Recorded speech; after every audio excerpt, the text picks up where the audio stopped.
Every culture celebrates the womb as a sacred cradle of unconditional love.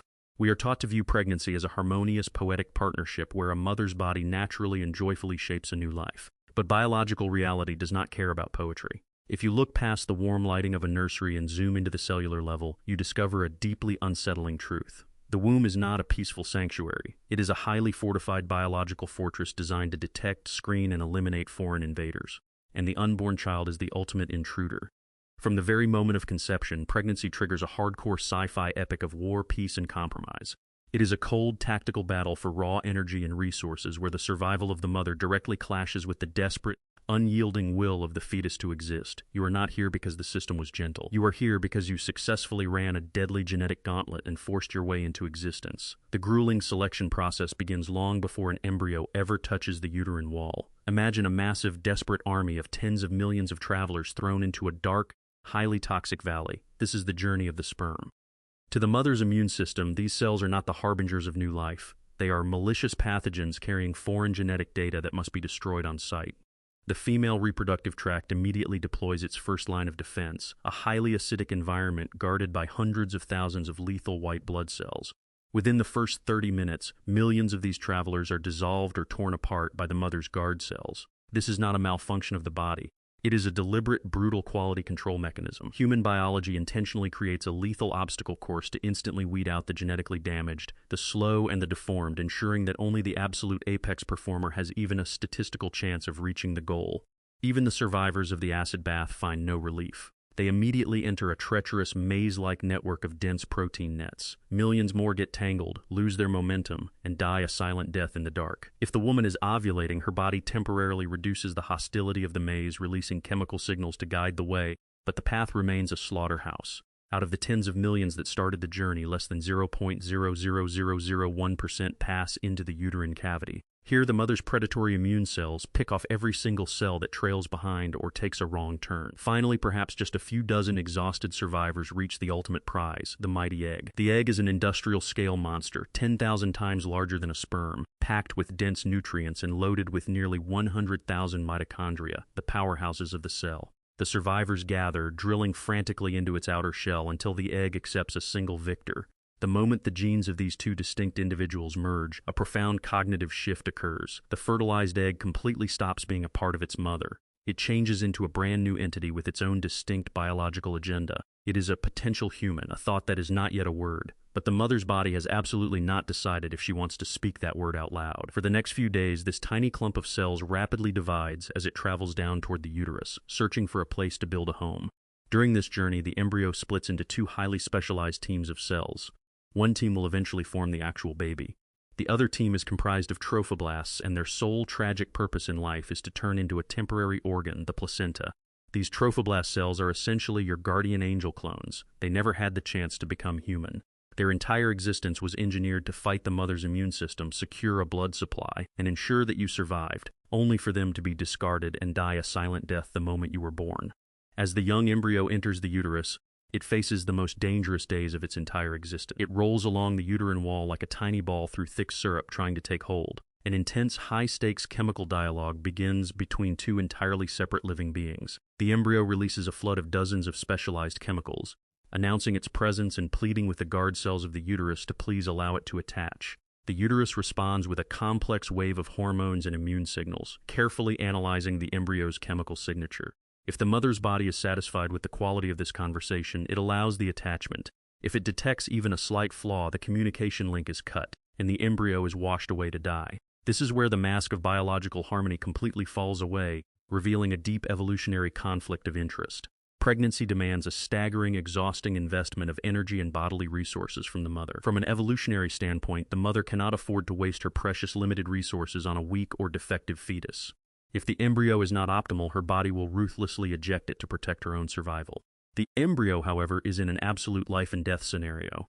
It cannot afford to be polite. It does not simply ask for permission. It deploys thousands of microscopic infiltration units, tiny bubbles filled with aggressive genetic material that behave exactly like a virus. These units invade the uterine cells, hijacking their internal machinery and effectively brainwashing them to force an attachment before the mother's body can trigger a rejection. During this tense standoff, the uterus provides a clear, nutrient-rich fluid known as uterine milk. The hungry embryo sucks up this fluid, desperately gathering the necessary energy to launch its next, much more aggressive tactical phase. Once the embryo secures its initial attachment, it faces a stark, unforgiving reality. It must reach the mother's internal blood vessels, or it will rapidly starve to death in the dark. To achieve this, the trophoblast cells clone themselves on a massive, terrifying scale, transforming into highly aggressive cellular drillers. They begin to bore deeply into the solid uterine tissue, behaving exactly like a microscopic, multi-armed parasitic octopus. This is an incredibly violent, destructive process. The invading embryonic cells release powerful enzymes that command the mother's own uterus cells to commit suicide, while actively hunting, tearing apart, and devouring other maternal cells whole to clear a path toward the major blood vessels. While this sounds like a horrific internal assault, it is a beautifully orchestrated, highly regulated biological dance. The mother's body monitors this destructive invasion with absolute precision. This is the ultimate metabolic test. If an embryo has underlying genetic damage or severe chromosomal abnormalities, it must expend vast amounts of internal energy just to repair its own failing structure. This struggle makes the embryo metabolically noisy. It begins to release a chaotic, erratic flood of chemical distress signals. The mother's immune cells immediately pick up on this frantic noise, interpret it as a failed organism, and launch a counteroffensive to destroy the embryo. On the other end of the spectrum, if the embryo is too weak, it remains metabolically quiet. The mother's cells notice the lack of proper communication, stop talking to it entirely, and cut off all life support, ending the pregnancy. Only the embryo that is just right, the one that can maintain a flawless, perfectly balanced chemical conversation while aggressively digging for blood, is allowed to proceed. When the mother's cells are satisfied, they release a massive flood of supportive chemicals to assist the growth. But this creates a massive paradox. To help the embryo grow, the mother must activate her own immune system. Under any other circumstance, a hyperactive immune system is lethal. It is a highly trained military force designed to hunt down and incinerate anything that is not 100% part of the mother's own body. The embryo is clearly a foreign entity, carrying a completely different set of paternal DNA. Yet the specialized immune cells of the uterus surround the invading embryo and begin to actively guide and protect it. They construct a physical and chemical safe zone, a biological demilitarized zone, warning the body's highly dangerous killer T cells to stay far away. But the embryo does not survive by relying on the mother's goodwill alone. It is an independent actor with its own defensive tactics. The outer layer of the embryo actively secretes defensive signals that instantly slaughter the mother's immune cells if they breach the safe zone or attempt an unauthorized attack. The embryo then executes one of the most astonishing, stealthy maneuvers in all of biology. Hundreds of individual cells detach from the embryo, leave the uterus entirely, and migrate out into the open wilderness of the mother's body. They slip into her bloodstream and invade her vital organs, embedding themselves deep within her heart, her liver, her lungs, and even bypassing the blood-brain barrier to nestle inside her brain. Science is still trying to unravel the exact purpose of this cellular diaspora, but the prevailing theory is deeply profound. These rogue embryonic cells act as deep cover secret agents. They manipulate the mother's master neural and immune networks from the inside, sending constant signals to suppress any potential systemic rejection, forcing her entire body to protect and nourish the hidden intruder in her womb. These cells do not vanish when the pregnancy ends. They remain embedded inside the mother's organs for years, sometimes for many decades. If you are alive today, literal pieces of your physical body are highly likely still alive inside your mother's brain, a permanent biological footprint of the war you waged to exist.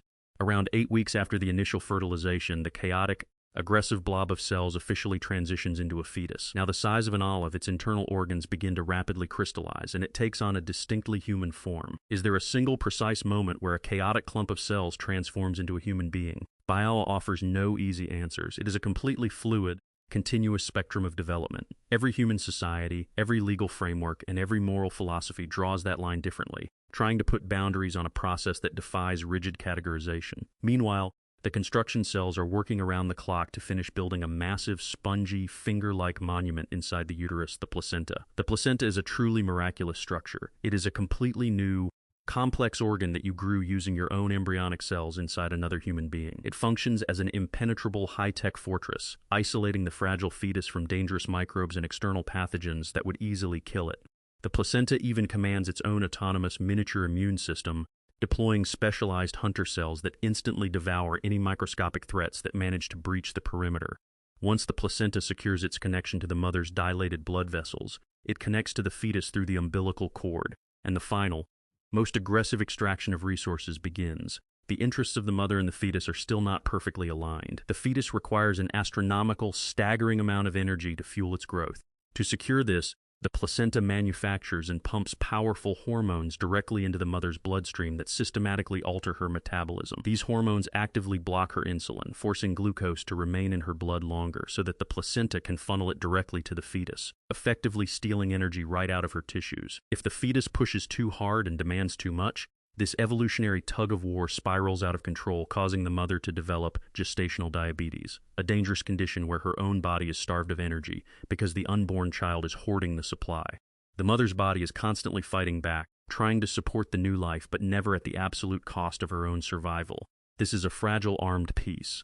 Interestingly, geneticists have discovered that the mother's own genes inside the fetus tend to urge restraint, favoring the survival of the mother.